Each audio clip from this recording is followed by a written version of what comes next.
Good evening.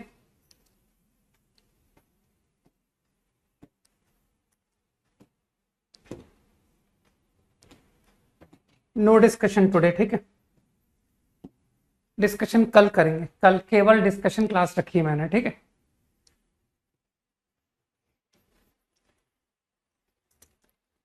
तो तुम लोगों ने कुछ फंडामेंटल्स तो देख लिया, जो भी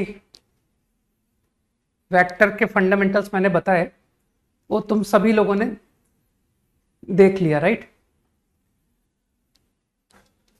let us talk about line in 3 dimension space.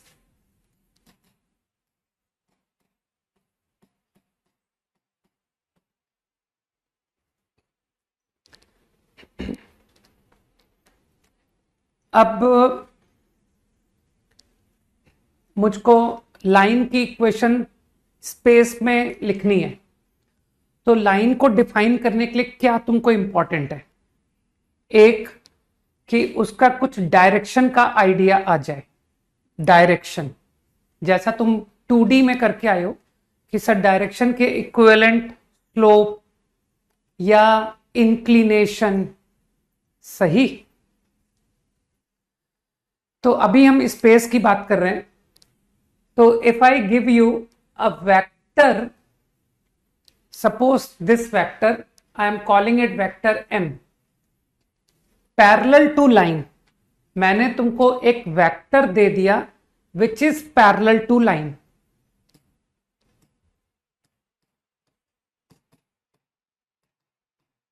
तो मेरे ख्याल से तुमको बात समझ आ गई कि इससे लाइन के डायरेक्शन का तो काम हो गया, सही है। तो parallel to this vector infinite lines होंगे, लेकिन एक पर्टिकुलर डायरेक्शन के होंगे, है ना। अब तुम ये तो नहीं कहोगे ना कि सर ये वेक्टर है, इसकी पैरेलल लाइन ये है। तो अब कोई ये तो नहीं कहेगा ना कि सर ये भी तो लाइन इस वेक्टर की पैरेलल है, नहीं। कम से कम अब इतना क्लियर हो गया कि जो एक पर्टिकुलर डायरेक्शन की लाइंस आ रही है, this then this parallel to this, ठीक। लेकिन मानते हो अभी मैं यूनिक आंसर पर नहीं पहुंचा। I am interested to obtain a unique line, right. तो अगर मुझको in addition to this vector parallel to line, अगर मैं तुमको एक पॉइंट दे दूं lying on line, if I give one point, point का position vector, this point P having position vector A, तो अब मुझे लगता है कि M वेक्टर की पैरेलल इनफाइनाइट लाइंस थे विच आर ऑल पैरेलल, लेकिन पोजीशन वेक्टर A को कंटेन करने वाली कोई एक ही लाइन होगी, है ना, क्योंकि एक से ज्यादा पैरेलल लाइन सेम पॉइंट से पास नहीं करती है। फाइन। तो मेरे ख्याल से अब आइडिया क्लियर कि now I will obtain a unique line. So this is the straight line which is parallel to vector m and contain point having position vector। तो एक तरह से मैं कह सकता हूं कि स्ट्रेट लाइन की समरी यही है। अभी मैं इक्वेशन लिखना सिखा रहा हूं तुमको, लेकिन पहले हम इस बारे में ज्यादा ध्यान दें कि किसी लाइन को अगर ऑब्टेन करना है तो हमारे पास क्या इंफॉर्मेशन होनी चाहिए। तो यूनिक लाइन, तो एक इंफॉर्मेशन कि यार कहीं से मुझे एक वेक्टर मिल जाए जो लाइन के पैरेलल हो, और मुझे कोई एक पॉइंट मिल जाए which lies on line, position vector of point on line. अगर इतना इंफॉर्मेशन मिल गया तो you will obtain a unique line, ठीक। अब चलो लाइन की इक्वेशन की तरफ चलते हैं। अब जिसको बेसिक आइडिया है वो जानता है, वो कहेगा कि सर कर्व की इक्वेशन की बात कर रहे हो आप, है ना, all points which lie on line. तो क्या तुमने तुरंत रिलेट किया कि सर ये तो लोकस हुआ, find the locus of point which lies on this, तो ये तो लोकस का प्रॉब्लम हो गया। अब लोकस के क्वेश्चन को तुम लोग कैसे करते थे कि सर 2D में तो हम लोग लोकस जिस पॉइंट का निकालना होता है हम लोग उसे एच के बोलते हैं, ठीक। अब क्योंकि मेरी सोच वेक्टर की है कि अब हम कंसेप्ट वही होंगे, बस नोटेशन में थोड़ा सा फर्क होगा कि अब मैं बात कर रहा हूं कि let's take any general point on line anywhere, now I am calling its position vector, कि चलो ये कोई पॉइंट है, इसका पोजीशन वेक्टर इज आर, है ना। पोजीशन वेक्टर तो तुम लोग फैमिलियर हो ही। ये किसी भी जनरल पॉइंट जो इस लाइन पर है मैंने उसका पोजीशन वेक्टर ले लिया, ठीक। तो तुम समझ रहे हो सर ये आर मूव कर रहा है, आर को you can move on the line, okay. अब तुमको वेक्टर की थोड़ी समझ तो आई, यू विल क्विकली से कि सर ये जो आर माइनस ए वेक्टर है, आर माइनस ए, है ना, position vector this minus position vector this become this vector, ये तो एग्जैक्टली ये वेक्टर बन गया, है ना। तो क्या मैं कह सकता हूं कि this vector is parallel to M vector, सही, is parallel to M vector. अब तुमको अच्छी तरह पता है कि सर दो वेक्टर पैरेलल कैसे ट्रीट करते हैं, स्केलर मल्टीपल। तो R minus A is some lambda M vector, where what is lambda? Lambda is any real number minus infinity to infinity, you can take arbitrary, जो मर्जी हो लो। तो बस answer to equation of line I can leave like this.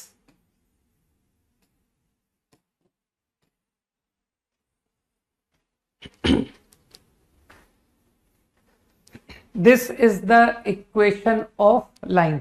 तो तुम समझ पा रहे हो कि लैम्डा को डिफरेंट डिफरेंट वैल्यू देते जाओ, लैम्डा को -1 पुट कर दो तो तुमको एक पॉइंट मिल जाएगा लाइंग ऑन लाइन, ठीक। तुम लैम्डा को 0 पुट कर दो, नहीं लैम्डा को 0 भी ले सकते हैं, क्यों? पोजीशन वेक्टर ए नहीं होगा, लाइंग ऑन लाइन। तो लैम्डा को मैं -∞ से इन्फिनिटी कुछ भी दे सकता हूं, ठीक। -1, 2, 5, 1/7। तो आपको हर एक point lying on line obtain हो जाएगा।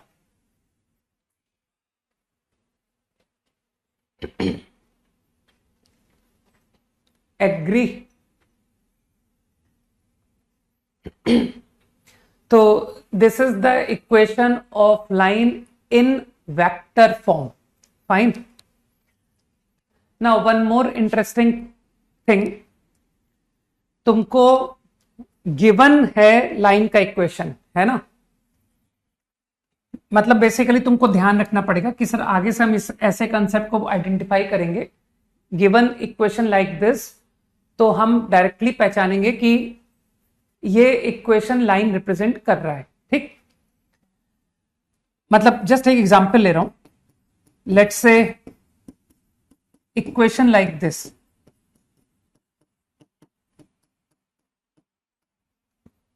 ये इक्वेशन गिवन है, तो तुम फट से आंसर करोगे क्विकली कि दिस इज ए लाइन, है ना। और तुमको लाइन की इक्वेशन को देखते ही वेक्टर पैरेलल टू लाइन देखना आना चाहिए, है ना। तो as soon as we are given a line, तो one should recognize by equation only a vector which is parallel to line, है ना। तो vector parallel to line is nothing but coefficient of lambda, है ना, that is 2i minus j plus k।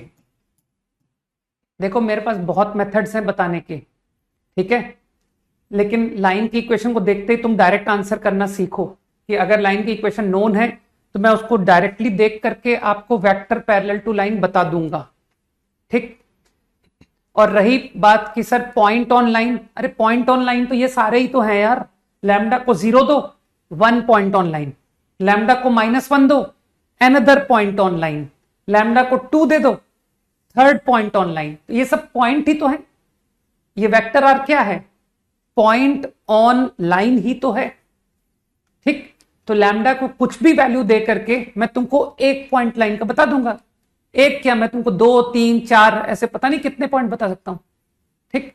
तो एक तरह से तुम समझ पा रहे हो कि sir vector parallel to line निकालने का हम जो लोग डायरेक्ट फॉर्मूला नहीं पहचानेंगे वो लोग 2 पॉइंट के थ्रू जाएंगे कि देखो पॉइंट ऑन लाइन ए निकाल दिया, पॉइंट ऑन लाइन बी निकाल दिया। अब कहेंगे यार ए बी वेक्टर जो है ना वो पैरेलल टू लाइन हो गया, ठीक। तो मेरे ख्याल से डायरेक्ट पैरेलल वेक्टर देखना सीखो, ओके।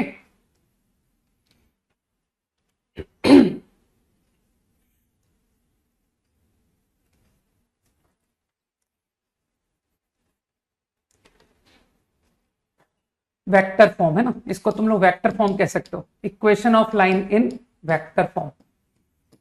हालांकि मैं तुमको वेक्टर से ही फैमिलियरिटी बढ़ाऊंगा, है ना।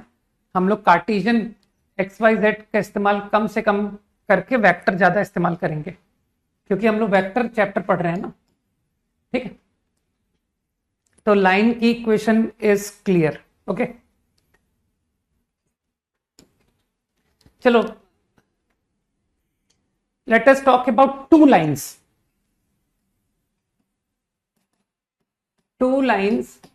in 3D space। अब हमारा सोचना जो है ना, अब एक प्लेन तक रेस्ट्रिक्टेड नहीं है, अब हम लोग पूरे स्पेस की इमेजिनेशन कर रहे हैं, ठीक। Now talking about two lines, तो I want to know what may be the possibilities over two lines, ठीक। two lines may be coplanar। coplanar से क्या मतलब है? two lines coplanar से क्या मतलब हुआ? lying in same plane। अगर दो लाइन एक ही प्लेन में लाई करती है तो उससे कोप्लेनर लाइंस बोलते हैं, ठीक। ना ना ना ना, पैरेलल टू सेम प्लेन गलत शुभम, गलत गलत, बिल्कुल गलत। Don't call parallel to same plane, ठीक है। Call lying in same plane, ठीक। क्योंकि यार पैरेलल टू सेम प्लेन बताऊं तुमको, देखो ऐसे फील करना यार, मेरे पास ये देखो, जरा ध्यान से सुनना। ये ग्राउंड को तुम पैरेलल एक प्लेन फील करो, ये जो तुम्हारे नीचे जमीन है, ठीक है, उसको एक प्लेन ट्रीट कर सकते हो कि नहीं, कि सर वो एक प्लेन है, ठीक। अब देखो तुम्हारे जो नीचे ग्राउंड है ना, उसकी पैरेलल बताओ ये लाइन है कि नहीं। इसको तुम नीचे जाके ग्राउंड में रख दोगे, सर ये रहा ग्राउंड, ये लो, सही है। तो ये पैरेलल टू ग्राउंड है। अब मुझे बताओ ये दूसरी लाइन लो, क्या फील कर पा रहे हो, सर ये भी पैरेलल टू ग्राउंड है, इसको भी आप ग्राउंड में लाई करा सकते हो अगर पैरेलल रखते हुए जाओगे। तो क्या ये दोनों लाइन कोप्लेनर लाइन कहलाएंगी क्या? नहीं कहलाएगी, समझ गए। तो coplanar vector is the different thing, confuse मत हो। Two vectors coplanar and two lines coplanar, ये अलग बात है ना। एक्चुअली जो वेक्टर होता है ना, वेक्टर को यू कैन शिफ्ट, कि सर एक नया वेक्टर ले लीजिए, ये एक वेक्टर है, अब मैं इसकी बजाय एक नया वेक्टर ले रहा हूं कि यार ये एक नया वेक्टर है, लेकिन direction same as this, magnitude same as this. तो तुम लोग जानते होगे कि vectors when shifted in space keeping direction and magnitude same, then vector remain unchanged. तो ये सेम वेक्टर कहलाते हैं, सेम। जबकि लाइन को क्या सेम कह दोगे, फिर तो पैरेलल लाइन नाम का कंसेप्ट ही खत्म हो जाएगा, सही है ना। तो मेरे ख्याल से तुम फील कर पा रहे हो कि लाइंस फ्री नहीं होती है कि सर लाइन को शिफ्ट करके नई जगह ले जाइए और कह दीजिए ये तो वही लाइन है, ठीक है, ऐसा नहीं होता है, ओके। तो I think you will understand कि कोप्लेनर लाइन का क्या तात्पर्य है, लाइंग इन सेम प्लेन या और नॉन कोप्लेनर। अब चलो कोप्लेनर लाइंस की बात करते हैं। Let's talk about coplanar lines.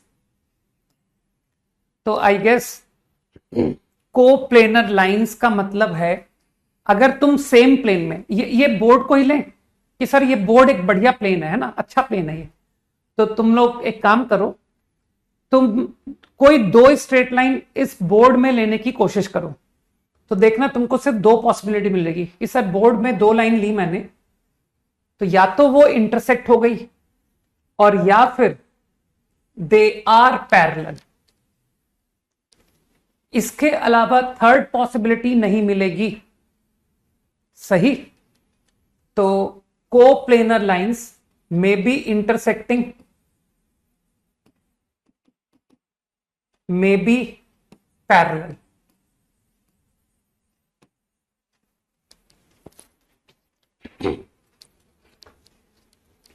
If lines are coplanar, then two possibilities will be there, है ना? Now I talk about non-coplanar lines. तो नॉन कोप्लेनर लाइंस में तो अब तुम्हारे पास एक ही संभावना रह गई कि सर इसके अलावा कुछ हो ही नहीं सकता, neither intersecting nor parallel।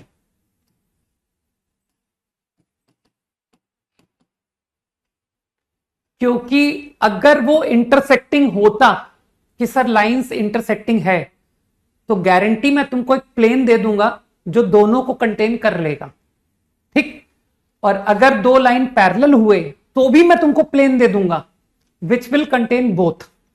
तो non coplanar lines are always neither intersecting nor parallel, and such lines we also call, don't worry, इसको हम लोग स्क्यू लाइंस ही कहते हैं। Such lines are called skew lines. Lines which are neither parallel nor intersecting are called skew lines। Okay, तो एक तरह से समझ जाओ कि जो स्क्यू लाइंस होती है वो नॉन कोप्लेनर होती है।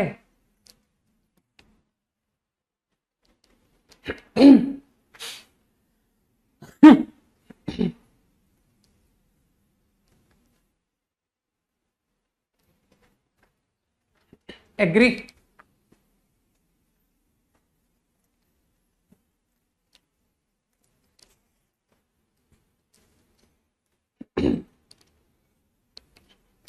idea must be clear।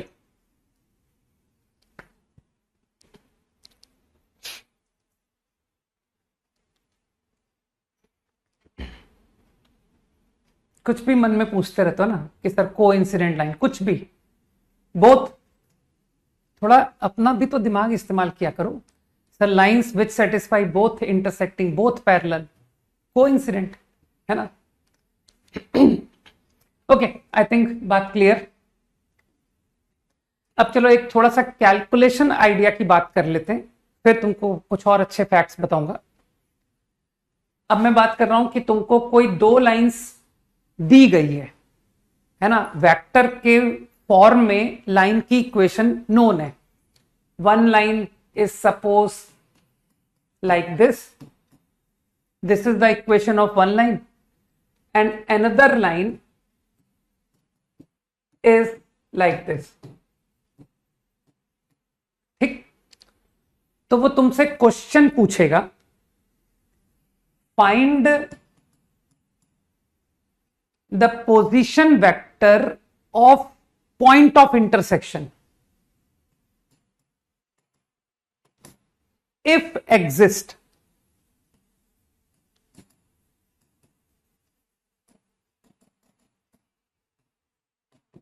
अगर लाइंस इंटरसेक्टिंग है तो इंटरसेक्शन पॉइंट निकालो, है ना? मैंने कहा ना मैं कैलकुलेशन के टर्म्स में बात करना चाहता हूं कि अगर तुमको दो लाइन की इक्वेशन दे दी जाए और वो दोनों लाइन इंटरसेक्टिंग है तो वो तुमसे इंटरसेक्शन पॉइंट निकलवा सकता है। तो कैसे निकालें, है ना? तो फील करना, अप्रोच को जरा फील करना। मेरी मेरी जो ना स्टार्टिंग की जो बहुत छोटी छोटी बातें होती है ना, उनको बहुत गौर किया करो। अब तक तो तुम लोग पढ़ते पढ़ते इतना समझ चुके होगे कि सर वो आपकी शुरू की बातें जो हमें बहुत लल्लू लगती हैं, लेकिन आप यार वही लल्लू मेथड से ही सारे सवाल करते हो यार, है ना। आप हाई फाई आपको आता ही नहीं है मैथ्स, आप लल्लू मेथड से इस्तेमाल करते हो, लेकिन मैथ्स पूरी निकाल देते हो, है ना। तो concentrate on easy facts, right. मैंने क्या किया, ये L1 लाइन है, L1, ये L2 है। मैंने क्या कहा कि जो इंटरसेक्शन पॉइंट है, मानते हो लैम्डा की को डिफरेंट डिफरेंट वैल्यूज देने से आपको L1 लाइन पर सारे पॉइंट मिल जाएंगे, ठीक ठीक। तो ये जो इंटरसेक्शन पॉइंट है P, वो किसी लैम्डा की पर्टिकुलर वैल्यू से P मिलेगा तुमको कि sir there will be some particular lambda which will get you P, सही। तो वो लैम्डा मान लेते हैं कि what value of lambda is giving me P। तो मैंने क्या किया, मैंने मान लिया, मैंने कहा मान लो लैम्डा की value equal to lambda is giving position vector of P। समझ गए। तो किस वैल्यू, लैम्डा की किस वैल्यू ने तुमको P दिया, लैम्डा ने। तो P का पोजीशन वेक्टर क्या आ गया, A1 plus lambda M1। This is the position vector of P, है ना। अब मानते हो म्यू कि किसी पर्टिकुलर वैल्यू से P आएगा, तो चलो मानते हैं कि सर वो कौन सा म्यू है जो आपको P दे रहा है। म्यू बराबर म्यू विल गिव P, मैंने ऐसा माना।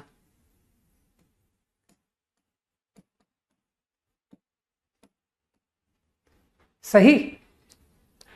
तो अब मुझे बताओ, क्या ये दोनों पोजीशन वेक्टर एक ही पॉइंट को रिप्रेजेंट कर रहे हैं कि sir this is the position vector of P, this also is the position vector of P only. तो क्योंकि ये दोनों पोजीशन वेक्टर एक ही पॉइंट को दिखा रहे हैं, दोनों को बराबर होना पड़ेगा, सही। नाउ इन माय ओपिनियन, तुम तो जानते हो कि सर अब कैलकुलेशन फिजिक्स में ज्यादा बताइए, है ना। हालांकि मैं थोड़ा धीरे धीरे बताऊंगा लॉजिक के साथ, है ना। लेकिन अभी मुझे तुम्हारी फिजिक्स के बताए हुए कंसेप्ट यूज करने पड़ेंगे कि ये वेक्टर्स जो है वो IJK में दिए जाता है ना, कि सर ये I cap, J cap, K cap में पूरा एक्सप्रेशन आ जाएगा, ये भी I cap, J cap, K cap में। तो I hope you will understand कि equate from both side I cap, J cap and K cap, right. तो equating I cap, equating J cap, K cap, तो तुमको थोड़ा सा अजीब लग रहा होगा कि सर 3 इक्वेशन 2 अननोन, है ना, कि सर तो ज्यादा इंफॉर्मेशन आ गई, एक्स्ट्रा इंफॉर्मेशन आ गई। लेकिन तुम तीनों करना, solve for lambda and mu using 2 equation 2 unknown, answer आ जाएगा। लेकिन जो समझदार लोग हैं वो थर्ड इक्वेशन को भी चेक करेंगे कि सर एक बार थर्ड भी चेक करूं, कहीं ऐसा ना हो कि 2 इक्वेशन से जो आंसर आया वो थर्ड को सेटिस्फाई ना करे, ऐसा संभव है, सही है। तो अगर ऐसा हुआ तो इसका मतलब है there is no intersection point, समझ गए। तो वो थर्ड इक्वेशन को भी चेक जरूर कर लेना कि सर मैंने तो फर्स्ट और सेकंड से IJ निकाल लिया, और मैंने जब थर्ड को चेक किया तो yes the answer satisfy third also, then only intersection point will exist, easy. और अगर आंसर थर्ड इक्वेशन सेटिस्फाई नहीं हुई, इसका मतलब है lines are not intersecting, okay. तो मेरे ख्याल से point is clear, how to solve for intersection of 2 lines. Find, fine, got it. अब आज थोड़ा सा सर घूमना शुरू हो गया है ना, चलो कोई नहीं। Okay, I think idea should be clear now. एक तुमको ज्योमेट्री है ना, तुमको अजीब सा लगेगा कि सर वेक्टर की बात कर रहे हो, ये आप ज्योमेट्री में कहां घुस रहे हो। इसलिए कर रहा हूं क्योंकि अभी जब हम क्वेश्चंस करेंगे तो you will get to know कि सर ये ज्योमेट्री के कंसेप्ट से वेक्टर 3D के सवालों में क्या कहते हैं, मदद मिलती है ना। तो तुमको दो थ्योरम्स बता रहा हूं, बहुत इंटरेस्टिंग थ्योरम है। हालांकि ये थ्योरम है तो ज्योमेट्री की, मतलब 10th क्लास में भी सीखी जा सकती थी या कोऑर्डिनेट ज्योमेट्री में सीख सकते थे, ठीक है। तो वो थ्योरम मैं तुमको इंट्रोड्यूस कर देता हूं, काम आएगी। फिर प्रॉब्लम सॉल्विंग पे एंटर करते हैं ना। सेवास थ्योरम,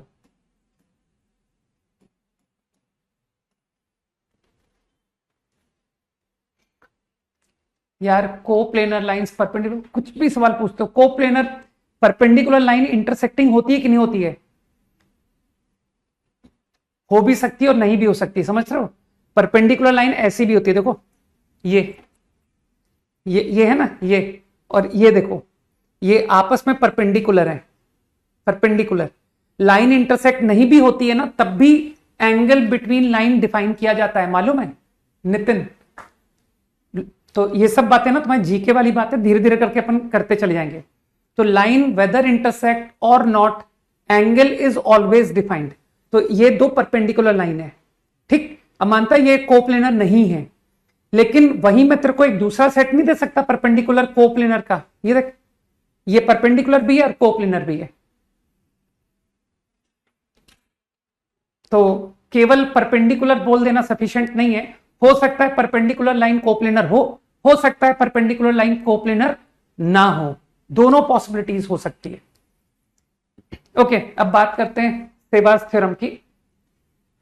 पहले तुमको रटवाता हूं, है ना, कि सर रट पहले लें, क्योंकि प्रूफ तो काम आएगा नहीं आएगा, है ना, इतना ज्यादा इंपॉर्टेंट नहीं है। लेकिन थ्योरम क्या है, दैट इज वेरी इंपॉर्टेंट। एक ट्रायंगल है, ठीक, गिवन है ट्रायंगल। कोई भी एक पॉइंट, चाहे वो ट्रायंगल के अंदर लो चाहे वो बाहर लो, कहीं भी, ठीक, P। अब तुम क्या करो, इस पॉइंट को तीनों वर्टिसेस से ज्वाइन करो और एक्सटेंड करके अपोजिट साइड को मीट कराओ। लेट्स से D, B से ज्वाइन किया, मीट एट E,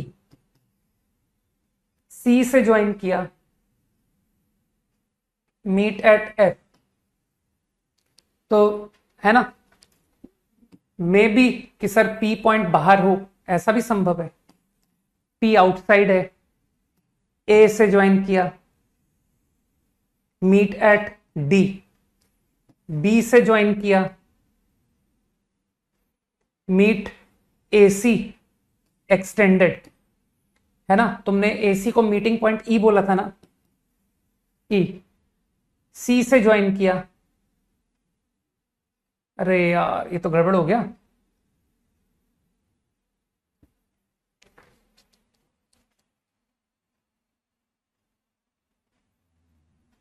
हाँ अब ठीक है, गड़बड़ सही हो गई।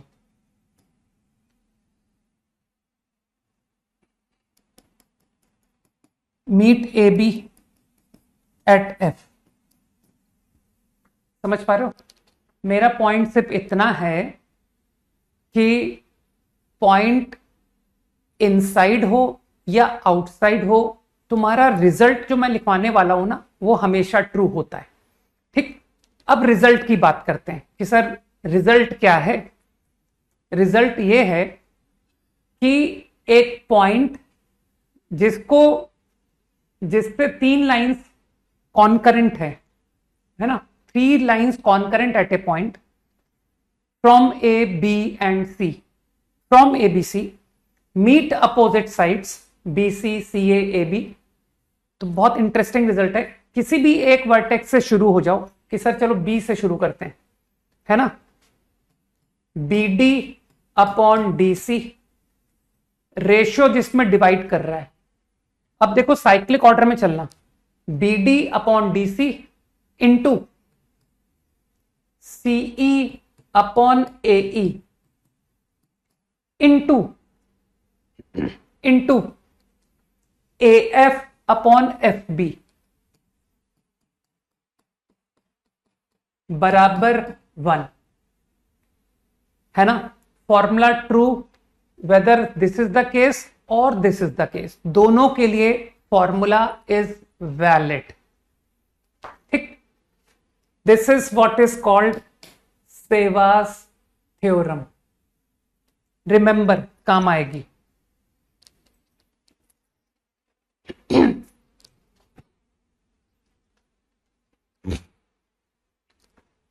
अभी प्रूफ बता दूंगा, किसी भी एक केस को लेके प्रूफ बता दूंगा, वेदर दिस केस और दिस केस, है ना, किसी भी एक केस को।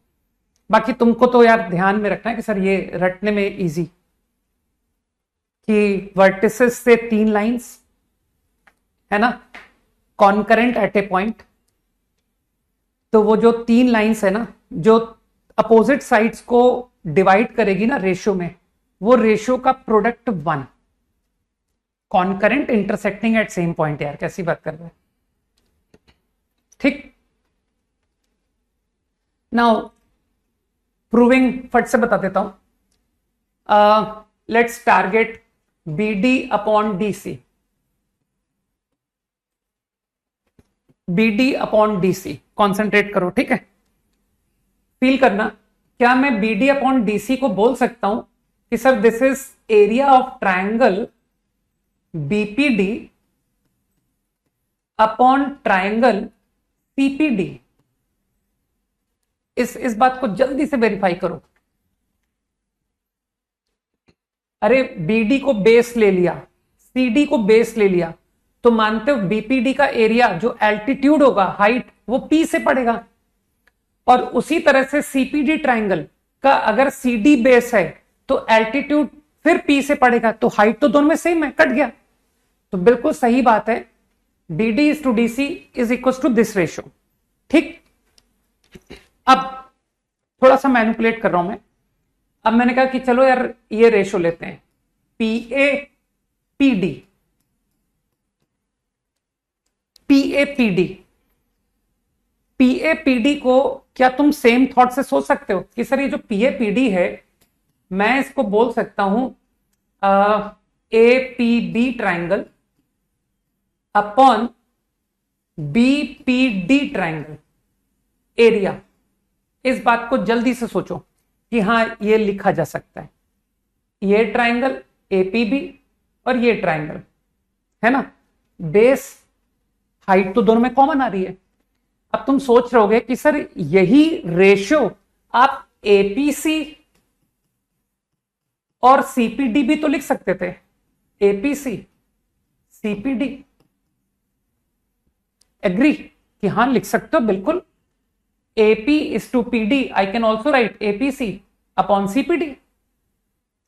ठीक, अब थोड़ा सा यहां पर रीअरेंज करो, तो व्हाट डू आई गेट कि BPD upon CPD is coming to be by rearrangement APB upon APC।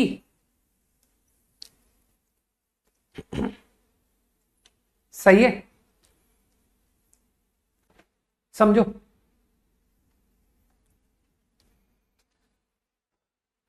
सही, तो ये जो तुम रिजल्ट निकाल के लाए हो ना, मैं तो इस रिजल्ट तक को इंपॉर्टेंट मानता हूं कि फॉरगेट अबाउट सेवास थ्योरम, वो तो बात की बात है। मैं तो इस रिजल्ट को भी ध्यान में रखना इंपॉर्टेंट समझता हूं कि ये देख, एपी लाइन ने बीसी को मीट किया डी पर, तो ये जो बीडी और सीडी है ना, इसका रेशियो, वो जो पी पॉइंट पर ट्राइंगल बनेंगे ना, एक एपीबी, देखो याद रखने में भी सिंपल है कि सर ये बीडी इस ट्राइंगल का अपोजिट, ये ट्राइंगल, और जो ये सीडी वो ये ट्राइंगल, दिस दिस। तो अब तुम रटने का वे बनाओ, एपीबी अपॉन एपीसी, सही है। तो मैं तो इस रिजल्ट को भी माइंड में रखना इंपॉर्टेंट मानता हूं, है ना। एक्चुअली मैथ्स में सबसे ज्यादा मगिंग अगर कहीं है तो वो है ट्रिग्नोमेट्री, और दोनों मेट्री है ना सर। मैथ्स बहुत ऑब्जर्वेशन का सब्जेक्ट है, तो देखो सिमिलैरिटी जाती है, तो जहां मेट्री आता है ना वहां पर रटना इंपॉर्टेंट बन जाता है। ट्रिग्नोमेट्री, ज्योमेट्री, तो ज्योमेट्री जिसको ज्यादा अच्छी करनी है वो ज्यादा रटे कि मेरे को ये थ्योरम भी आती है, मेरे को ये थ्योरम भी आती है। जितनी ज्यादा थ्योरम आएगी उतना तुम्हारा ज्योमेट्री स्ट्रांग बनेगा, ठीक है। तो चिंता मत करो, अब जेई के लिए तुम लोग को बहुत ज्यादा सोचने की जरूरत नहीं है, जेई में उतना टफ है नहीं, ठीक। तो I want you to remember this result also, कि सर ये रिजल्ट भी अपने आप में इंपॉर्टेंट है। अगर याद रखेंगे तो बढ़िया, नहीं तो भाई थोड़ा समय लगा लेंगे और क्या, ठीक। बस अब तो तुम फील कर गए कि अब मेरा सेवास थ्योरम तो हो गया खत्म, कि देख अब तो मैं फटाफट जो आइडिया रटा है उससे तुमको लिखवाता चला जाऊंगा कि देखो B D ratio C D है APD APB upon APC into, अब आगे कंटिन्यू करो कि सर अब मैं सीई अपॉन ई एई आपको बता सकता हूं कि व्हाट इज सीई अपॉन एई। तो तुम कॉमन सेंस से मुझे बता दोगे कि सर सीई अपॉन एई होना चाहिए बीपीसी एपीबी, है ना, बीपीसी ओवर एपीबी इनटू, इसी तरह से एएफ, एएफ अपॉन एफबी, तो एएफ होना चाहिए एपीसी अपॉन, कटा तो नहीं ना, APC upon FB that is BPC. तो मेरे ख्याल से दिख रहा होगा कि सर सब आपस में कट रहे हैं और बिल्कुल आंसर वन आ रहा है।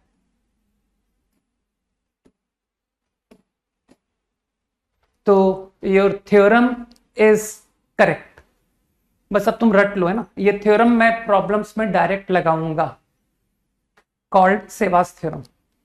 और रटने में इजी है ना कि यार साइक्लिक ऑर्डर में चालू हो जाओ, रेशियो का product one.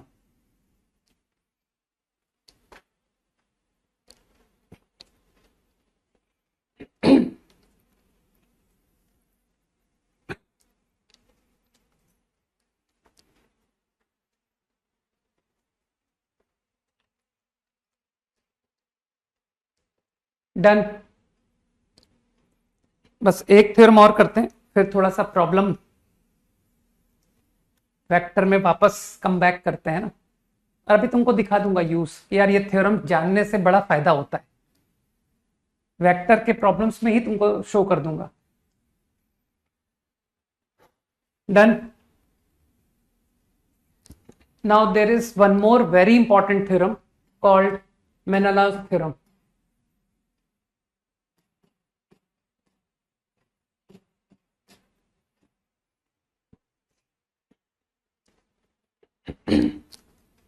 very useful for geometry problems। Again रटने पर ध्यान देते हैं। Ultimately you will come to know कि sir mugging is more important, है ना। तो कैसे रटते हैं इस बात को जरा ध्यान से देखना। एक ट्रायंगल है,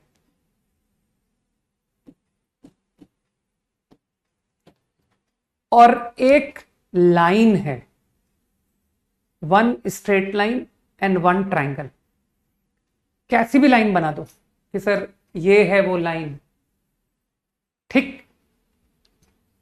या फिर हो सकता है कोई कहे कि सर ये है वो लाइन, ठीक। तो अब तुमको करना क्या है, तुमको लाइन को साइड्स के साथ इंटरसेक्शन देखना है। तो in this figure you can see कि सर बीसी को इंटरनल कट किया, मान लो डी, AC को इंटरनल कट किया, मान लो E, AB को एक्सटर्नल कट किया, मान लो F। यही सेम टर्म्स आप यहां भी बोल सकते हो कि यार BC को कट किया एट D, AC को कट किया एट E, AB को कट किया एट F। ठीक, तो दोनों के लिए फॉर्मूले सेम ही होंगे, चिंता मत करो, चाहे इंटरसेक्शन इस तरह का हो या इस तरह का हो, your result is going to be the same. अब क्या रिजल्ट क्या है? नहीं यार, रिजल्ट वही है कि सर किसी एक वर्टेक्स से शुरू करो और रेशो लिखते जाओ, BD is to DC into line ने जहां कट किया है तीनों साइड्स को, साइक्लिक ऑर्डर में लिखना, लेकिन अब CE ओवर AE, सही, इनटू साइक्लिक ऑर्डर CA, फिर अब यहां AB को F ने किया, तो तुम समझ पा रहे हो sir, AF over FB, and your answer is 1। This is Menelaus theorem. Easy to remember. दोनों थ्योरम बिल्कुल एक जैसे याद करने में, है ना?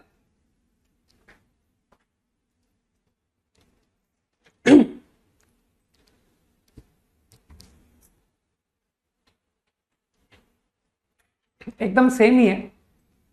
अब चलो फट से थोड़ा सा जनरल नॉलेज का पार्ट बता देता हूं। तुम लोग जानते हो सर, प्रूफ मतलब जनरल नॉलेज, है ना? और ये प्रैक्टिकल बात कि आई विल रिमेंबर। तो जो मुझको आसान लग रहा, अरे यार कैसी बात कर रहा है, लेंथ का प्रोडक्ट रेशियो पूछा गया है। लेंथ कैसे नेगेटिव आने लग गई जो -1 बोल रहे हो मुझे? हाँ, लेंथ की वैल्यू का रेशियो लिखा गया है, BD की लेंथ, DC की लेंथ, CE की लेंथ, AE की लेंथ। तो ये लेंथ का रेशियो कब से नेगेटिव आने लगा? ठीक, तो ये 1 एकदम परफेक्ट लिखा है। ओके, तो जो भी मुझे आसान फिगर लग रहा है मैं उसमें प्रूफ बता दे रहा हूं। मुझे ये फिगर आसान लग रहा है, ठीक है? थोड़ा सा माइंड में रखने वाला थॉट है। ये रिजल्ट चलो समझना, मैं क्या कर रहा हूं, मैं C से एक लाइन कंस्ट्रक्ट कर रहा हूं पैरेलल टू AB। सही, थोड़ी देर के लिए इस बॉक्स को हटा देते हैं ना। हाँ, अब ठीक है।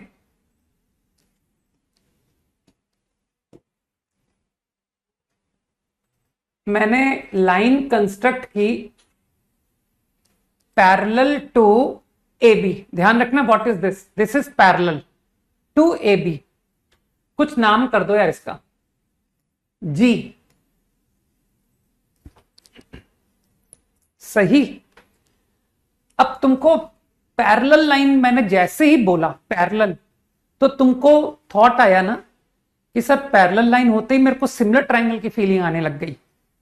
तो because this line is parallel to AB, तो डोंट यू थिंक कि ये ट्राइंगल और ये ट्राइंगल सिमिलर? जल्दी से हाँ बोलो। AEF triangle, CEG triangle, similar triangle दिखा। अब सिमिलर ट्राइंगल में तुम लोग प्रोपोर्शनैलिटी रूल जानते होगे। तो because this triangle and this triangle are similar, तो I am applying similar proportionality rule. तो this and this, AE upon CE बराबर, अब यार ये तुमको प्रोपोर्शनैलिटी रूल जिसको ना आता हो वो साइन लॉ लगा ले कि सर मैंने इस ट्राइंगल के तीनों एंगल का नामकरण किया, θ1, θ2, θ3, और फिर यहां पर देखा कौन θ1 है θ2 है, तो वो साइन लॉ के थ्रू भी तुम प्रोपोर्शनैलिटी रूल पर पहुंच जाओगे। ठीक, तो AE अपॉन CE है ना, ए ई का अपोजिट ये एंगल और इधर सी ई का अपोजिट ये एंगल, तो तुम जानते हो ना इक्वल एंगल का रेशियो, है ना। अब इसी तरह से I take A F, A F, भाई आंसर में देखो ना what you are interested in, A E C E में तुम्हारा इंटरेस्ट है, ए एफ में इंटरेस्ट है, तो अगले ट्राइंगल में व्हाट विल बी देयर, सी जी।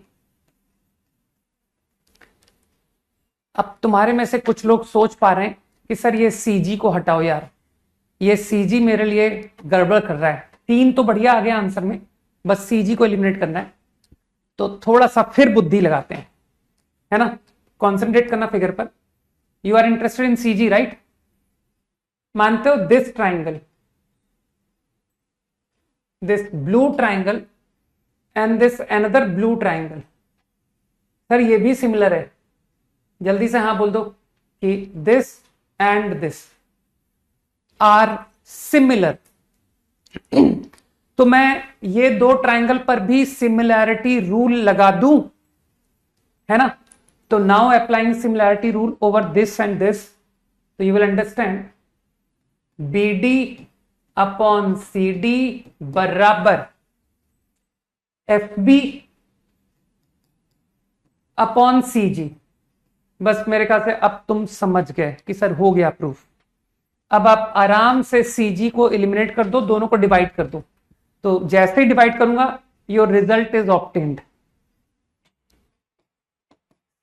आ गई बात समझ में? मैंने डिवाइड कर दिया,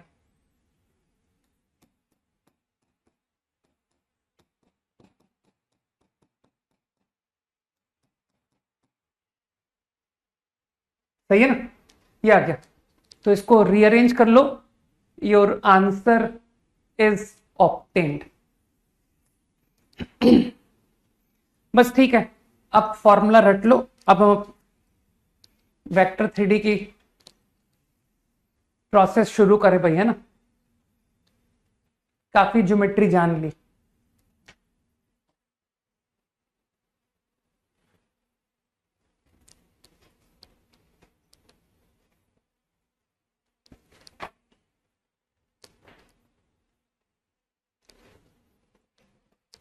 डन।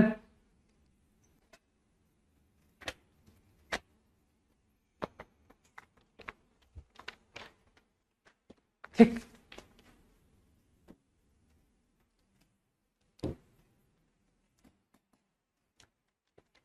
चलो थोड़ा सा तुम्हारा पहले कैलकुलेशन स्किल चेक कर लूं, you can solve for intersection और नॉट।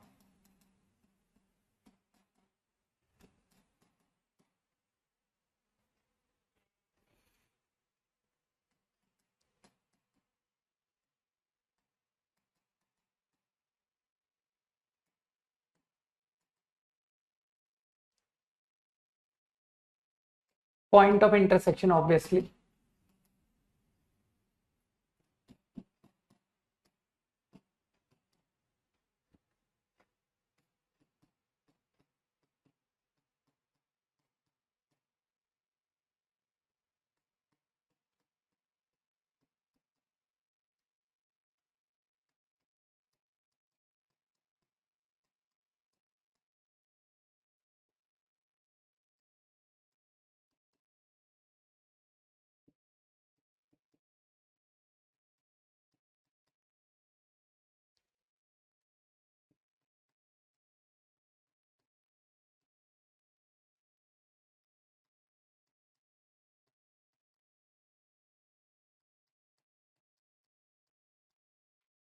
करो भाई।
फर्स्ट पार्ट हो गया।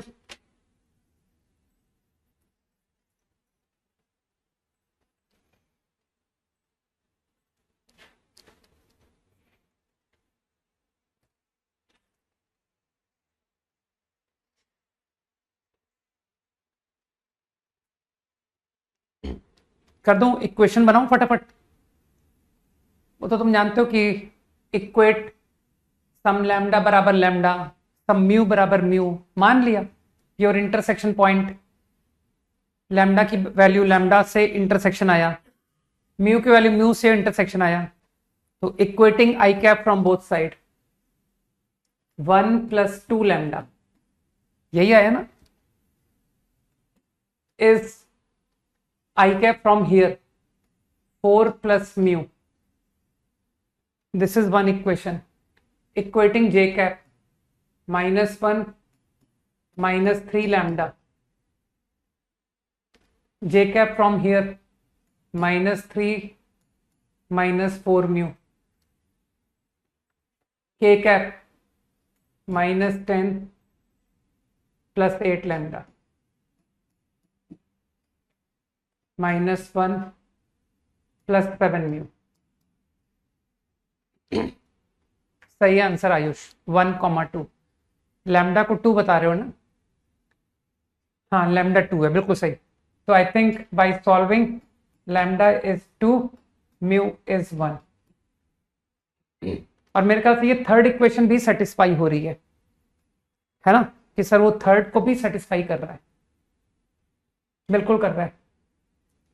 तो योर पॉइंट ऑफ इंटरसेक्शन का answer in part 1, answer is 1 + 4, 5 आया ना, 5 -1 -6 -7 -10 +16। एक बार देखना मैंने इंटरसेक्शन पॉइंट सही लिख दिया कि नहीं।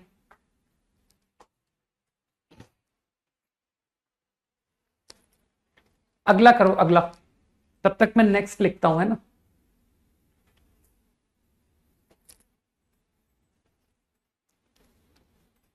सही है, मैच हो गया भाई।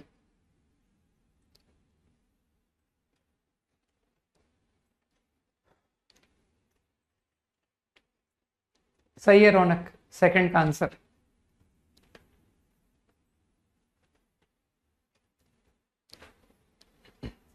Question copied right.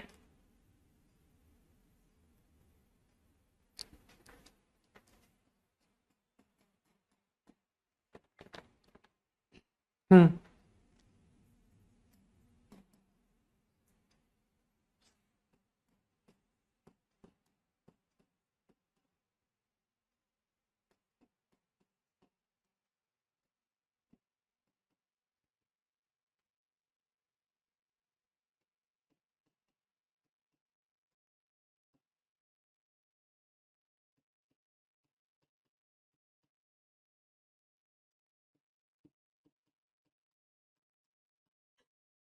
मेरे ख्याल से सेकंड का आंसर तुम सभी ने निकाल लिया है कि इसका नो सॉल्यूशन आ रहा है।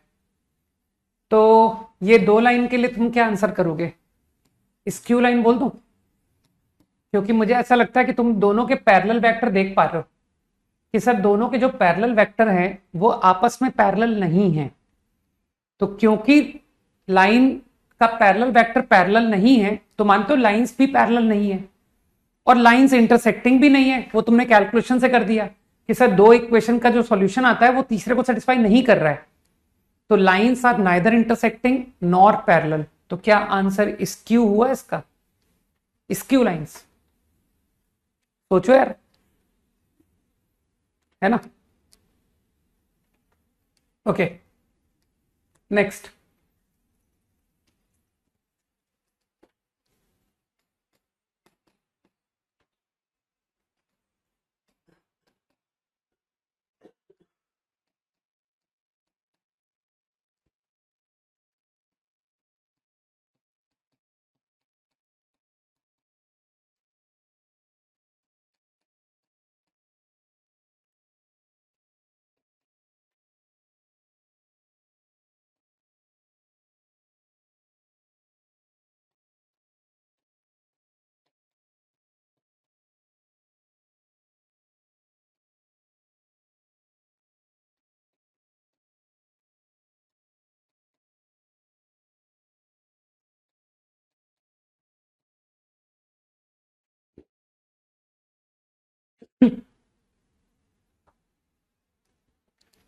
क्या थर्ड का आंसर सभी को दिख चुका है कि दोनों लाइन पैरेलल है?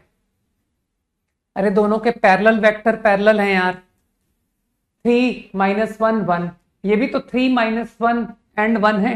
-2 कॉमन लो ना, -2 कॉमन लेते ही दिख जाएगा कि सर ये दोनों का पैरेलल वेक्टर पैरेलल है, सेम है ना? तो लाइंस आर पैरेलल। अब मुझे बताओ, अगर लाइन पैरेलल है तो वो इंटरसेक्टिंग है या नॉन इंटरसेक्टिंग है? कैसे बताओगे? खाली पैरेलल आंसर नहीं चाहिए, मुझे इंटरसेक्शन के बारे में आंसर चाहिए। दे इंटरसेक्ट और नॉट? ठीक है, not intersecting, good. They are parallel and distinct. मानते हो अगर दो पैरेलल लाइन इंटरसेक्टिंग होती तो वो को इंसिडेंट लाइन हो जाती।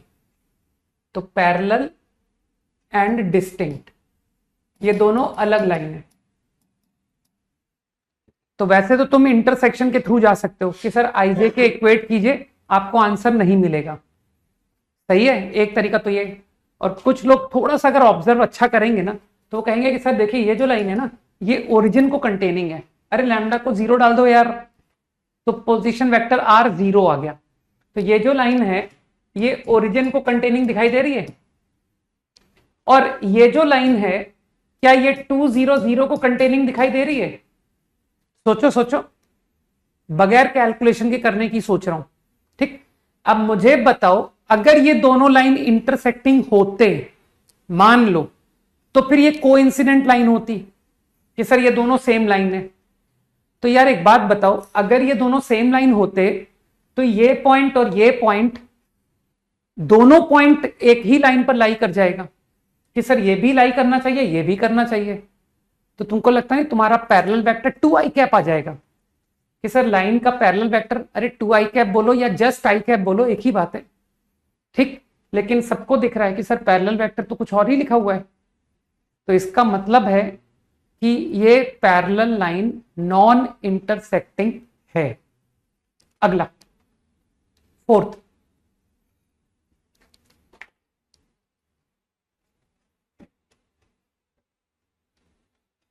नहीं पैरेलल तो ठीक है, फोर्थ नॉन इंटरसेक्टिंग इंटरसेक्टिंग, मतलब को इंसिडेंट या डिस्टिंक्ट।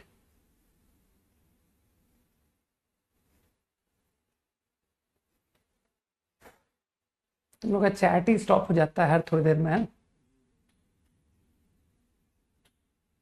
सही है। तो यार कई लोगों, कॉमन सेंस वाली बात है ना कि सर हम लोग ऑर्डर में चल रहे हैं। देखिए ना, पहला क्वेश्चन इंटरसेक्टिंग था, दूसरा स्क्यू था, तीसरा पैरेलल नॉट इंटरसेक्टिंग था। तो अब इसका आंसर पक्का पैरेलल एंड इंटरसेक्टिंग, मतलब को इंसिडेंट, है ना? तो बिल्कुल सही बात है, आंसर इज को इंसिडेंट। ओरली बताऊं, पैरेलल वेक्टर तो सभी को दिख रहे हैं कि सर पैरेलल वेक्टर तो सेम है, 3i2j k, ये भी 3i2j k लिखा हुआ है, 2 कॉमन ले लो। अगर मैं शो कर दूं एक पॉइंट भी, अगर मैं तुमको दोनों में कॉमन दिखा दूं, एक सिंगल पॉइंट भी, तो तुमको मानना पड़ेगा कि सर दो पैरेलल लाइन अगर एक पॉइंट कॉमन कंटेन कर रही है तो वो को इंसिडेंट होनी पड़ेगी। ठीक, तो यार एक पॉइंट तुमको मैं फटाक से बता देता हूं कि देख, म्यू को 0 डाल, 3 2 3 is a point lying on this. यहां जाके बोल दिया लैम्डा को जरा 1 डालना, पुट लैम्डा इक्वल टू 1। तो देखो लैम्डा को 1 रखने से क्या हुआ, 3 2 1 + 2 3 2 3। ये तो ऑब्जर्वेशन हो गया कि सर ये पॉइंट दोनों पर आ रहा है, इसका मतलब ये कोइंसिडेंट है। बाकी अगर तुम इंटरसेक्शन के आइडिया से जाओगे ना कि सर मैंने आई कैप इक्वेट किया, जे कैप इक्वेट किया, के कैप इक्वेट किया, तो देखना तुमको एक ही इक्वेशन मिल जाएगी कि सर वो 3 इक्वेशन जो है ना, वो तीनों सेम इक्वेशन आ रही है। तो यार एक बात बताओ, अगर एक सिंगल इक्वेशन है 2 अननोन में, तो उसके कितने आंसर होंगे? जस्ट मैं ऐसे एग्जांपल बोल रहा हूं, लैम्डा प्लस म्यू बराबर 1, बस एक ही इक्वेशन है, how many solutions? Obviously infinite. यार एक इक्वेशन 2 अननोन, तो फिर तो इनफाइनाइट आंसर होंगे ना। ठीक, तो मैंने तो ऐसे तुक्के से कर दिया कि यार एक पॉइंट मैंने ढूंढ दिया कॉमन। ठीक, बाकी अगर तुम चाहो तो मैं तुमको करके दिखा सकता हूं। अगर को इंसिडेंट लाइन है मतलब सेम लाइन, तो मानते हो दोनों की इक्वेशन एकदम मैच करनी चाहिए कि सर कुछ भी करके दोनों की इक्वेशन सेम लाके दिखाओ। तो लो लाके दिखा देता हूं, उसमें कौन सी बड़ी बात है। 3i 2j k 2 mu 2k plus 3i 2j k is your second equation. तो लोग ध्यान से देख लेंगे कि सर आपकी इक्वेशन बन रही है 2k cat plus 2 mu plus 1।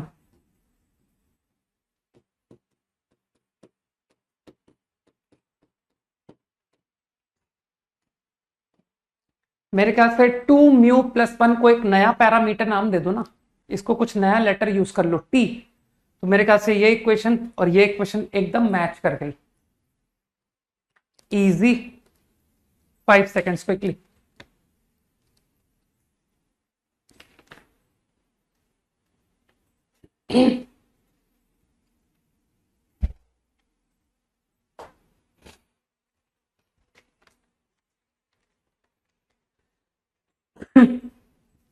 चलो भाई ठीक है।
कॉपी करो, एक क्वेश्चन मैं करके बताऊंगा। हाँ हाँ लैम्डा, अरे पैरामीटर ही तो है यार। लैम्डा पैरामीटर यूज करो, टी पैरामीटर यूज करो, उससे लाइन की इक्वेशन में क्या फर्क पड़ता है।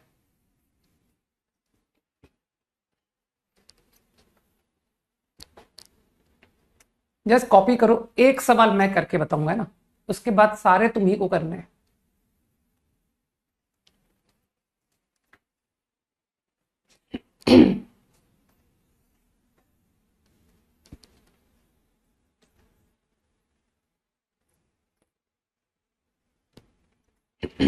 ओके नहीं, मैंने कहा ना एक सवाल मैं करके बताऊंगा, बस एक, ठीक। तो इसलिए जरा ध्यान से देखना कि मैं क्या क्या तरीके लगा रहा हूं, कैसे लगा रहा हूं। उसके बाद कंफ्यूजन नहीं होना चाहिए, क्योंकि इसके सारे तुम ही को करने। मैंने साफ कहा ना, triangle A O B,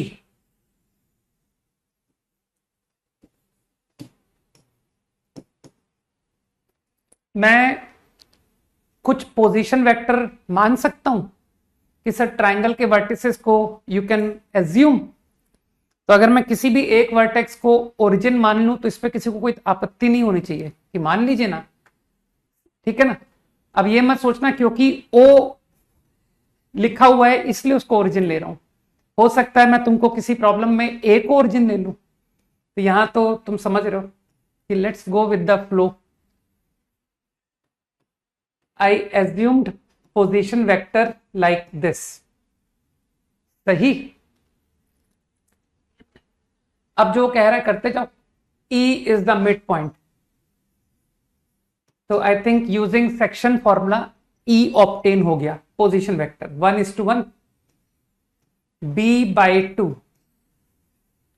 now F divides BA, F 1:2 section formula 1 into A 2 × B/3, यहां तक कोई तकलीफ नहीं, ठीक।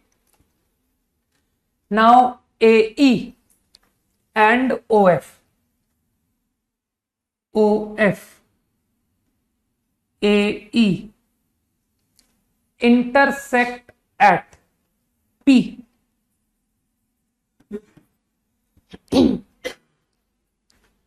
ठीक। नाउ मैं क्या करने जा रहा हूं, I am going to obtain P, मैं P निकालने जा रहा हूं। तो क्या तुमको P को इस डायग्राम से फील हो रहा है कि सर P ऑब्टेन करने के लिए आप OF लाइन और OF लाइन और AE लाइन का इंटरसेक्शन सॉल्व कर दो।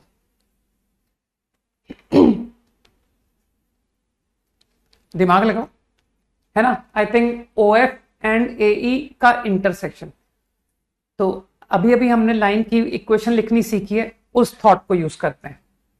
Let's write equation of AE।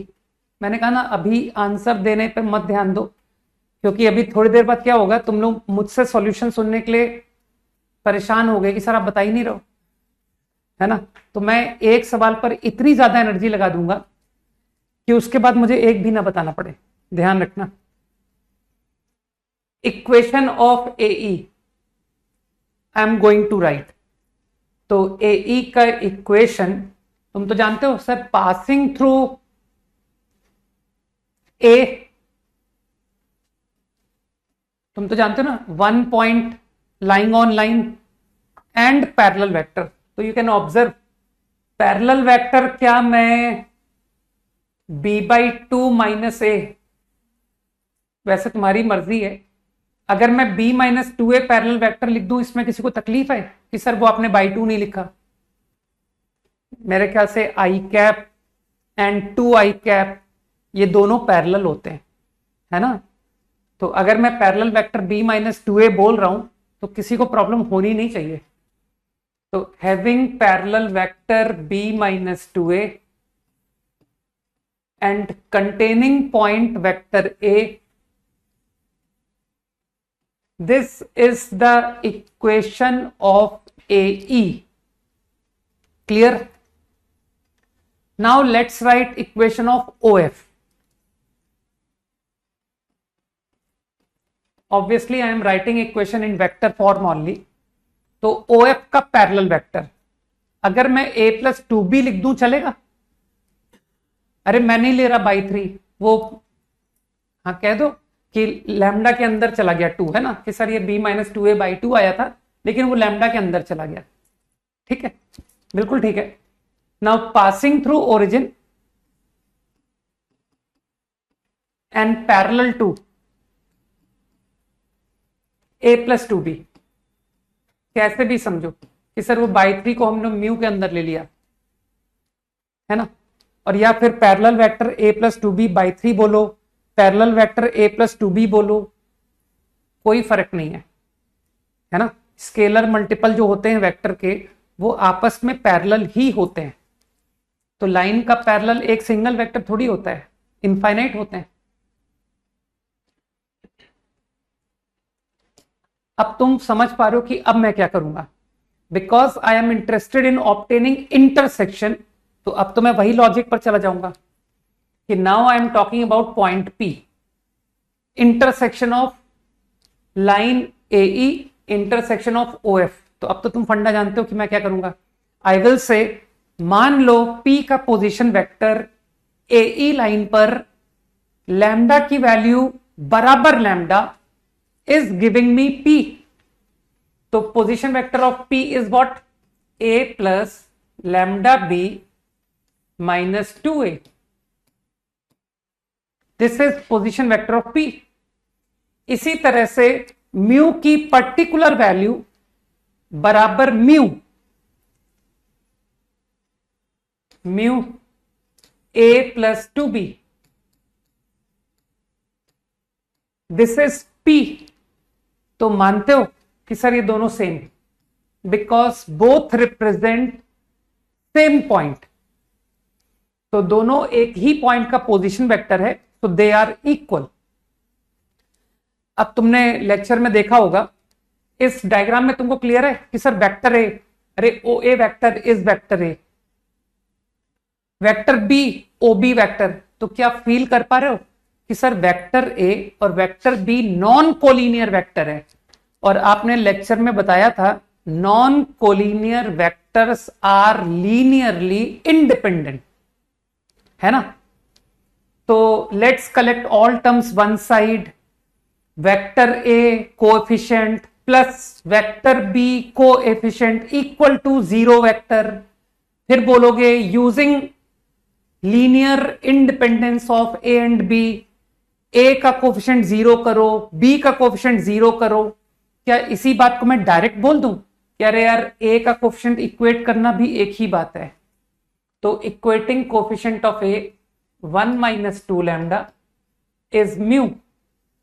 समझना पड़ेगा कि ये कैसे आया, using linear independence of vector A and vector B, I get this.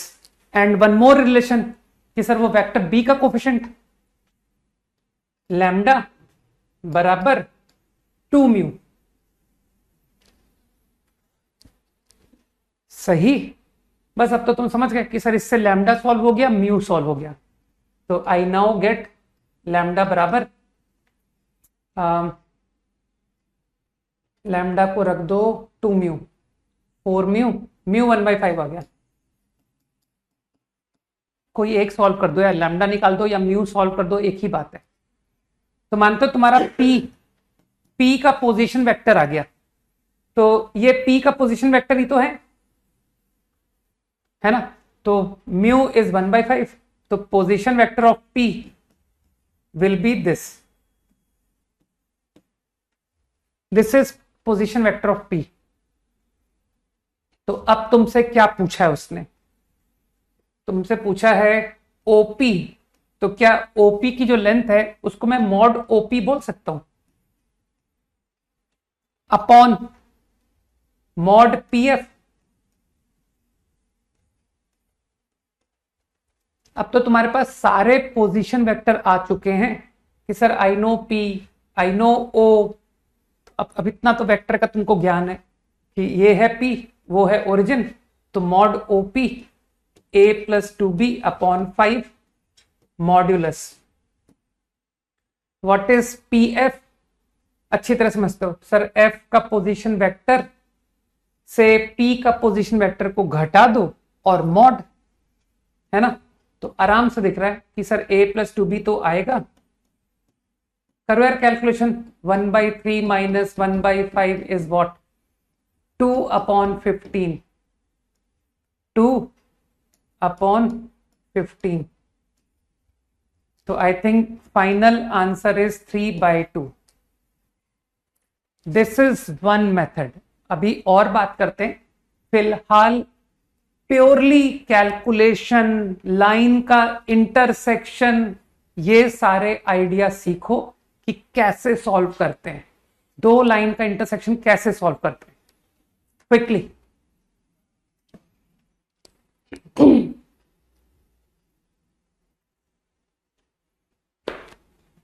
तुम्हारा चैट स्टॉप है, इतनी देर तक ये चुप रह ही नहीं सकते, खुद ही समझ जाया करो यार, तुमको तो पता है।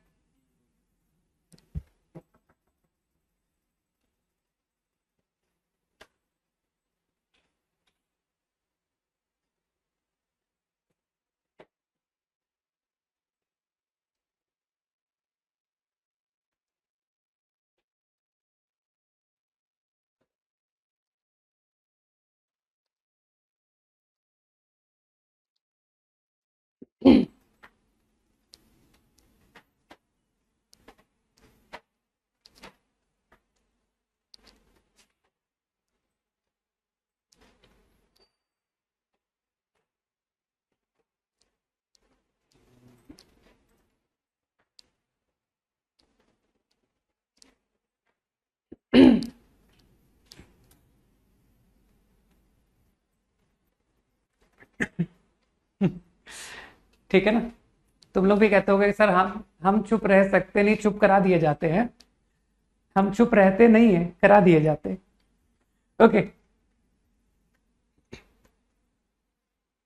जैसे जैसे मेरे साथ है, मैं देर करता नहीं हूं, देर हो जाती है। राइट, क्लास में आने में मैं देर नहीं करता हूँ, वो अपने आप हो जाती है। वैसे ही तुम लोग साथ है कि सर हम चुप नहीं है, करा दिया आपने। जरा सेम प्रॉब्लम को फिर से देखते हैं। ठीक है, ठीक है, this is one excellent method, क्योंकि भाई इतना मेहनत करके लाइन का इंटरसेक्शन सीखा है तो यूज भी तो करना आना चाहिए। सेम प्रॉब्लम को फिर रिपीट करते हैं। O A B, position vector A, position vector B, position vector 0, origin. E point किसको बोला था? ई ओबी के मिड पॉइंट को बोला था ना, b/2। अब मैं एक बात साफ बता दूं, जो भी बातें ट्रिकी होती है तुम लोग को पता है, मैं उतना ही कम एंटरटेन करता हूं, उतना ही लाइटली बताता हूं, है ना? क्योंकि तुमको पता है कि सर आप आलसी हो, मेहनती नहीं हो आप, कि इस बात को आपको समझाने में जोर आएगा, इसलिए आप इसको बहुत हल्के से धीरे से बता के निकल जाते हो और दोबारा कभी तो एक्सप्लेन करोगे ही नहीं। ठीक, आपसे हमें उम्मीदें भी नहीं है कि आप दोबारा समझाओगे। जब आसान बात बताने में तो आपको जोर आता है, तो डिफिकल्ट बात बताने में कितना जोर आएगा? हालांकि डिफिकल्ट तो खैर कुछ नहीं होता, बट ओके।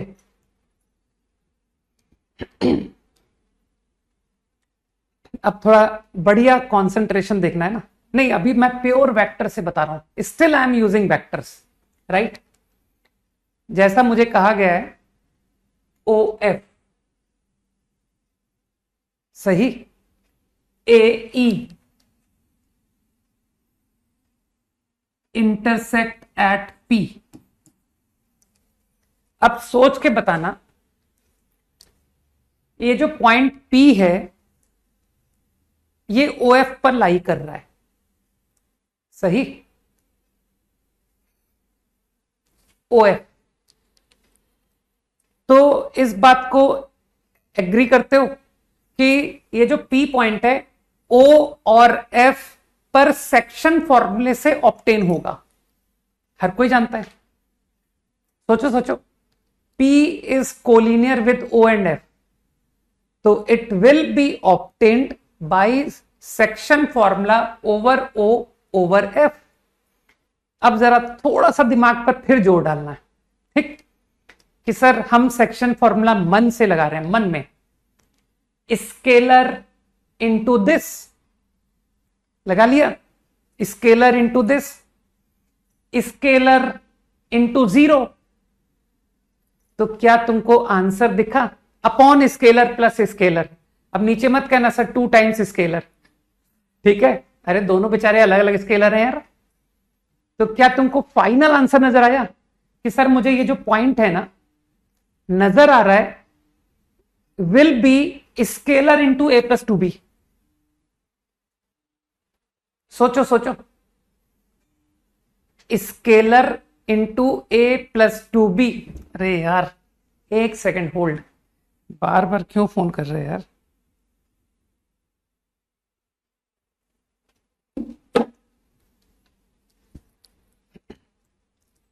अरे तुम्हारी चैट गायब हो गई।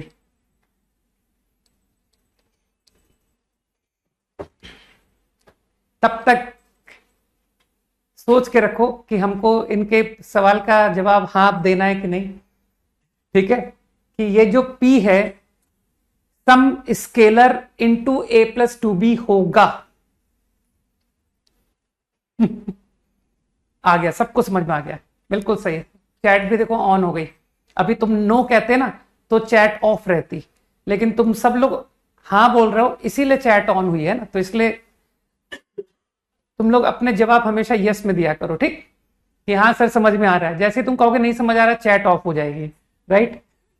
तो आई थिंक everyone understood कि हाँ सर आराम से समझ में आ तो रही बात, scalar into upon scalar, answer is scalar into A plus two B. ठीक, अब मुझे बताओ क्या ये जो पॉइंट है ये section over A and E से भी ऑब्टेन होगा? Same point I will obtain through section over A and E. क्या तुम सोच पा रहे हो कि सर मुझे तो a plus two B into scalar चाहिए, है ना? कि यार ये आपने अभी भी कहा था a plus two B into scalar, तो सोचो इन दो पर सेक्शन लगाना है, सेक्शन, और a plus two B into scalar चाहिए। तो छोटा सा ऑब्जर्वेशन कि अच्छा ठीक है तुमको a प्लस टू बी चाहिए ना, लो 4, 4 into this 2b, 1 into this a, मानते तो खत्म हो गया question. 4 into this 2b, 1 into this a upon 1 plus 4 5। Purely observation, सही। अब मेरे ख्याल से तुमको ये रेशो भी देता हूं, क्योंकि तुम्हारा क्वेश्चन तो ओपी और पीएफ ही तो है कि सर इन दोनों पर भी तो सेक्शन बताइए जिससे ये आंसर आ जाए। तो a प्लस टू बी वहां आ रहा है, तो चलो इसको 3 से मल्टीप्लाई करते हैं। 3 इंटू दिस, सोचो a plus two B upon something into 0 upon 5 चाहिए। अरे यार ये चाहिए मुझे ये, तो सोचो ना 3 into this plus something into 0 upon 3 plus something, तो नीचे 5 चाहिए था ना, तो सर ये 2 होना पड़ेगा। 3 into plus 2 into become a plus two B upon 3 plus 2 5 आया। तो ये तो पूरा सॉल्यूशन ऑब्जर्वेशन से निपट गया कि सर सवाल खत्म हो गया। तो section formula is also a strong tool in solving such problems.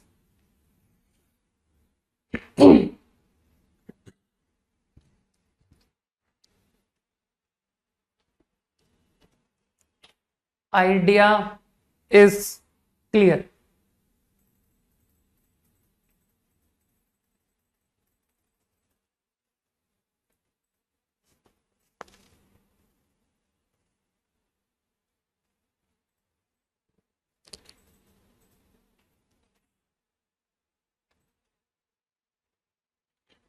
सही। अब चलो एक मेथड और बता देता हूं, ठीक? मतलब हम लोग वेक्टर्स में भी अच्छे मेथड्स यूज कर पाएंगे, है ना? देखेंगे कब फेल होती है, चिंता क्यों करते हो, है ना? कौन सा एक ही सवाल से हम सब सीख जाएंगे, है ना? सिचुएशन मिलती जाएगी, हम अप्लाई करते जाएंगे।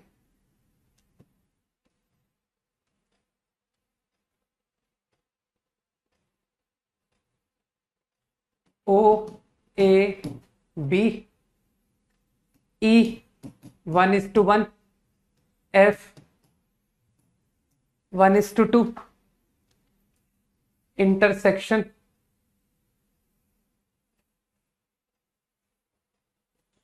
Is P. ठीक, अब तुमको और ज्यादा ध्यान की जरूरत है, ठीक?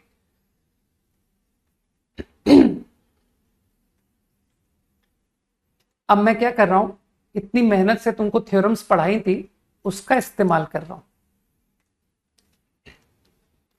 है ना? एक सवाल मेरे बताने के बाद में तुम भी आगे फ्यूचर में सोच पाओगे। तुमको ओपीपीएफ में इंटरेस्ट है ना, तो मैंने क्या किया, मैंने इमेजिन किया ट्राइएंगल ओ एफ बी। मैंने O F B triangle imagine किया और मैंने एक लाइन इमेजिन की। ये है वो लाइन, एपी लाइन।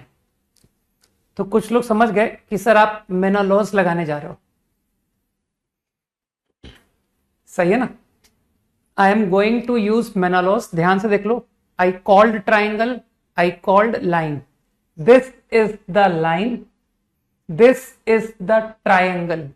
तो अब तो तुमको मेनोलॉज अच्छे से याद है ना कि लाइन ट्राइंगल के साइड्स को जहां कट करती है ना। तो इसने दो साइड को कट किया, पी पर, ई पर, और तीसरी साइड को कहां कट किया कि सर दो साइड तो आपने बता दी, पी पर और ई पर, तीसरी साइड कहां कट हुई, ए पर। देखो ध्यान से, ये है ना वो लाइन, है ना।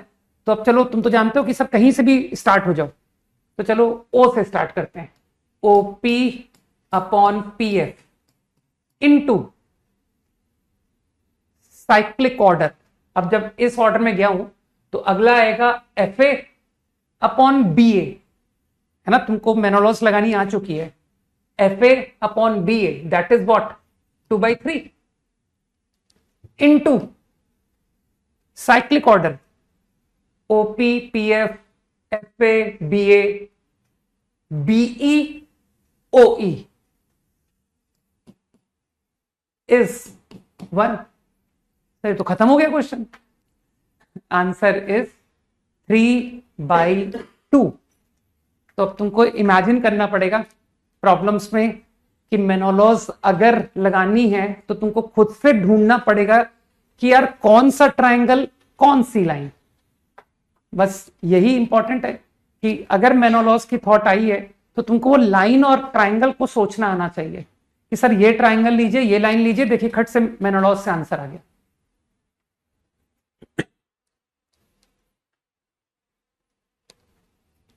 इजी।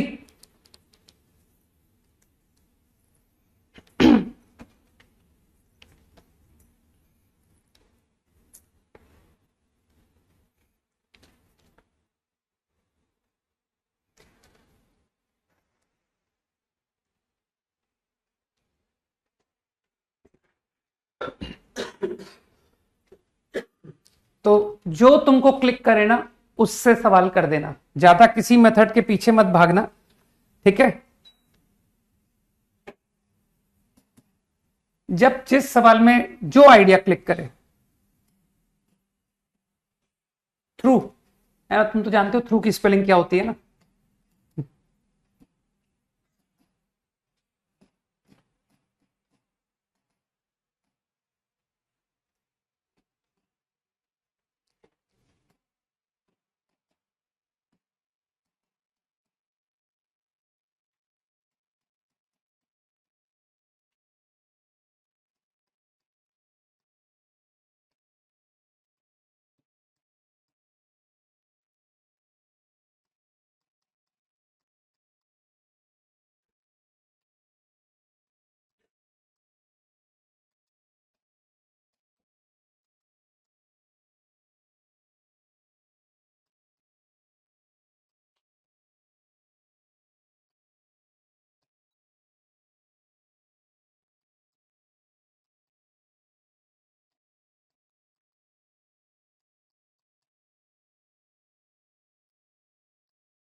फाइंड आउट करो।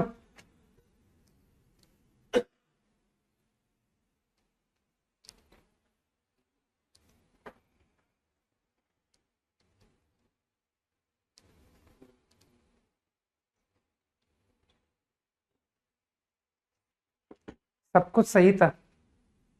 साइक्लिक एंटी क्लॉकवाइज चलो या क्लॉकवाइज चलो, क्या फर्क पड़ता है।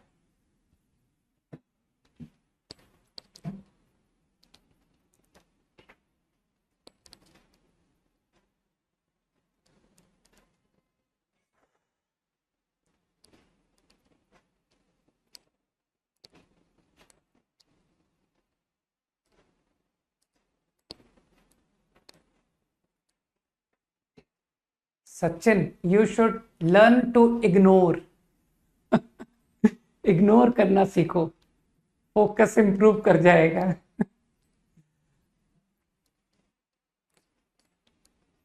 तो जो भी यूजलेस होता है उसे इग्नोर करना होता है।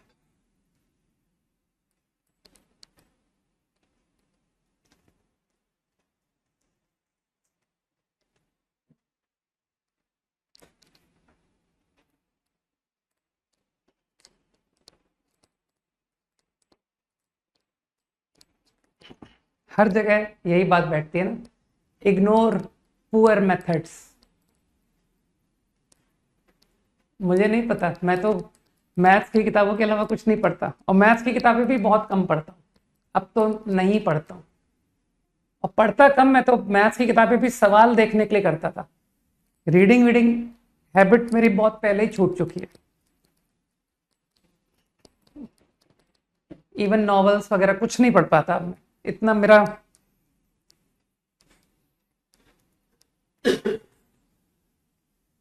प्रोड्यूस्ड मतलब, अरे एक्सटेंड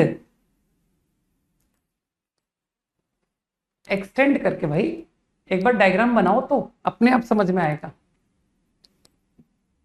प्रोड्यूस का मीनिंग अपने आप ही आ जाएगा।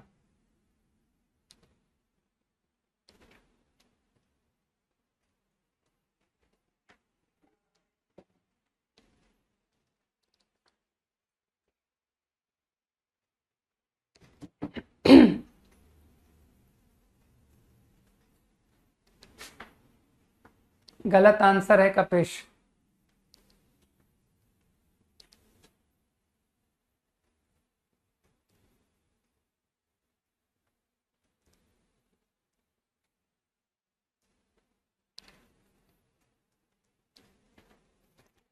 अच्छा, कल जो क्लास है, कल सिर्फ 12th की क्लास है, ठीक है, 12th वालों की क्लास है कल, और कल सिर्फ और सिर्फ डिस्कशन होगा होमवर्क का,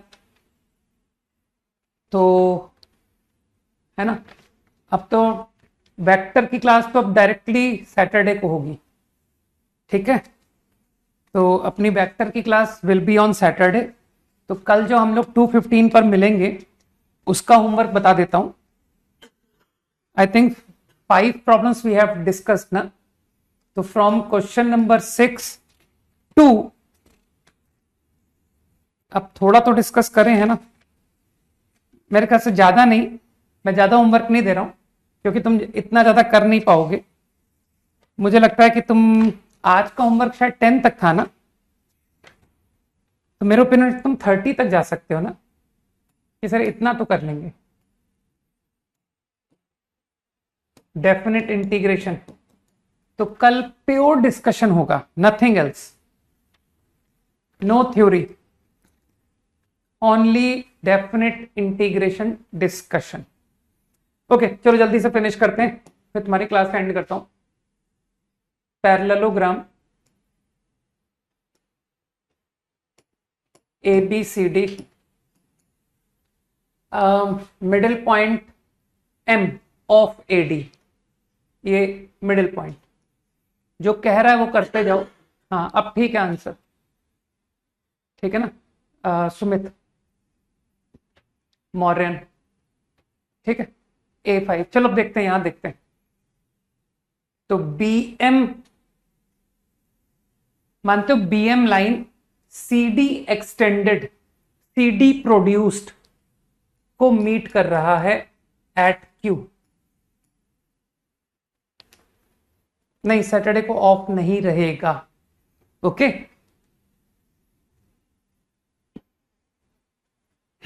ये ठीक है, कल सिर्फ डिस्कशन क्लास, कल की क्लास जल्दी छूट जाएगी, सैटरडे को थ्योरी अच्छा पढ़ेंगे। And AC meet at R, तो इसके वेरियस आइडियाज से तुम कर सकते हो। चलो पोजीशन वेक्टर मान के करते हैं। तो अगर तुम पोजीशन वेक्टर मानोगे तो डेफिनेटली तुमने A को ओरिजिन लिया होगा, तुमने B को वेक्टर B, D को D, तो मानते हो C पैरेललोग्राम लॉ से आ गया। हाँ ठीक है कुछ, तो using parallelogram law this is B plus D, इसमें किसी को तकलीफ नहीं होनी चाहिए, अभी मैं वेक्टर मेथड से बता रहा हूं, तो जो लोग वेक्टर से सोच रहे हैं दे विल से कि सर वेक्टर से आर का पोजीशन वेक्टर निकालिए, है ना। तो आर निकालने के लिए वही सेक्शन फॉर्मूला का हिंट लू कि देख आर ए और सी पर सेक्शन से आएगा, तो मानते हो ये जो आर है this is going to be scalar into B plus D, scalar into B plus D.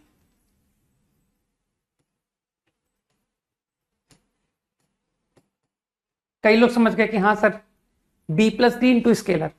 अब मैंने कहा यार इसकी मदद से scalar into B plus D ला के दिखाओ, तो तुमने ऑब्जर्वेशन से कर दिया कि सर बहुत इजी है, इसको 2 लीजिए, 2 इंटू दैट, और इसको 1 लीजिए, सही है। तो देखिए ये आर निकल आया vector D plus vector B upon 3। तो जो लोग पोजीशन वेक्टर निकाल के करना चाहते हैं वो लोग देख लें। हाँ रौनक ठीक है, और हम रेसिप्रोकल लिख दिया तुमने आंसर, ठीक। अब तुम इंटरेस्टेड हो कि मैं क्यू का पोजीशन वेक्टर निकालना चाहता हूं, क्यू का, ठीक। तो क्यू का पोजीशन वेक्टर में तुमको थोड़ा सा डिस्कंफर्ट होगा अगर तुम प्योर कैलकुलेशन से जाना चाहते हो कि section over this and this, है ना, and section over this and this थोड़ा सा डिफिकल्ट पड़ रहा है, राइट। समझ पा रहे हो। तो इसके लिए मैं कहूंगा मामूली सी ज्योमेट्री इंट्रोड्यूस कर दूं क्या कि सर ये जो लाइन है ये मिड पॉइंट है ना, ये मिड पॉइंट है, तो ये पैरेलल है, ये 2 लाइन पैरेलल है, समझना बात को, है ना। तो ज्योमेट्री और वेक्टर दोनों मिक्स कर देता हूं। तो 1:2, ध्यान से देखो 1:2, तो ये भी 1:2, तो सेक्शन फॉर्मूले से लिख दूं व्हाट इज दिस पॉइंट, तो I am going to use 1:2 external ratio. so this point is going to be 2 multiplied with d minus 1 multiplied to this upon 2 minus 1. So I think you will understand कि q is d minus b, सही है। तो जो लोग vectors की मदद से करना चाहते थे कि पोजीशन वेक्टर निकाल करके, they will do like this.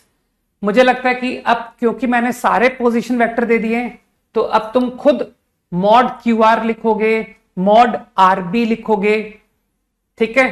तो वो मैं डायरेक्ट तुमको आंसर बताता हूं कि आंसर आता है 2,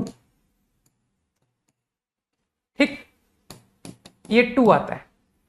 अब थोड़ा सा ऑल्टरनेट आइडिया बताता हूं, ये तो वेक्टर की मदद से। अच्छा वेक्टर की मदद से अगर तुमको ये ज्योमेट्री वगैरह क्लिक ना करे, 1:2 नहीं यार, आंसर 2:1 ही है, ठीक। अगर तुमको ये ज्योमेट्री वगैरह ना क्लिक करे तो कोई टेंशन नहीं, तुमको लाइन की इक्वेशन तो लिखनी आती है ना कि सर मैं लाइन क्यूसी की इक्वेशन लिखूंगा, सीडी की इक्वेशन लिखूंगा, मैं क्यू बी आर की इक्वेशन लिखूंगा, अरे बी आर क्या बी एम कह दो, equation of B M, equation of C D I will solve, समझ गए। तो solving C D, solving B M, you will obtain Q, ठीक। अच्छा हाँ चलो, कल की क्लास का होमवर्क में तुम चाहो तो पेपर 1 लेके आ जाना, ठीक है। तो in addition to your homework come with paper 1 also. अब खुश, चलो।